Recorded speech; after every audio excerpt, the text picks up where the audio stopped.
Along the same lines, there have been issues in the past of eligibility. There's been issues of all kinds of fraud being perpetrated by people who have gone forth as candidates that didn't qualify. Is that actually the job of the Secretary of State, to do the vetting process? Who's actually responsible for vetting these candidates? Well, it is the responsibility of the Secretary of State. Ultimately, it falls upon the Secretary of State's shoulders to guarantee the people of Georgia that everyone listed on the ballot is eligible, is qualified constitutionally to be running for the office for which they're running. And I know there are a number of issues that have come up over President Obama's eligibility. Well, the truth of the matter is, when he came up, his name came up to be printed on the ballots here in Georgia, the Georgia Secretary of State had the constitutional obligation to guarantee that he was lawfully qualified under the Constitution to have his name on the ballot. I do not know, I have no way of knowing with my knowledge on the matter whether he has a birth certificate or not, but she had the opportunity to demand to see those requirements that he is a natural born citizen. And then you have the issue of his father's citizenship. So is he actually a citizen of the land anyway, considering the fact of his father's citizenship? So there are many different issues, or at least a couple of different issues in just that one instant alone that could have been, and I think should have been, more closely scrutinized by the Secretary of State.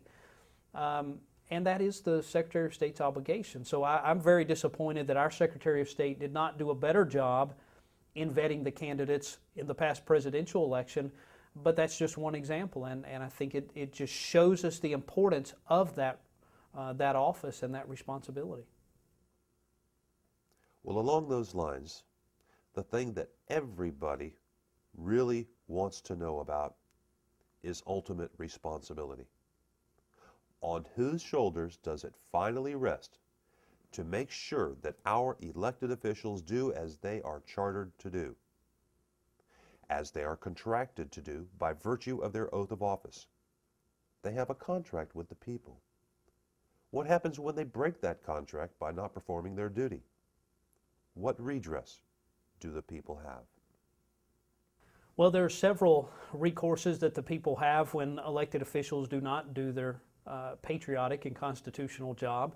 Of course, there is the recall process, which is seldom, if ever, used. Another part of that process, though, is term limits.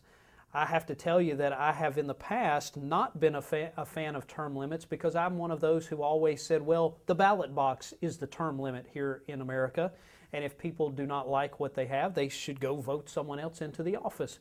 However, the incumbent protection plan that has been set up in really every part of the election process across America makes it very difficult for an incumbent, an entrenched incumbent, to be unelected, even if they are unethical, even if they are doing things that are unconstitutional or not keeping their oath or affirmation of office. So even though I have in the past not been in favor of term limits, I will tell you I am now in favor of term limits, because I have come to understand that it's not always as easy as it sounds to vote them out of office, even if they should be voted out of offices.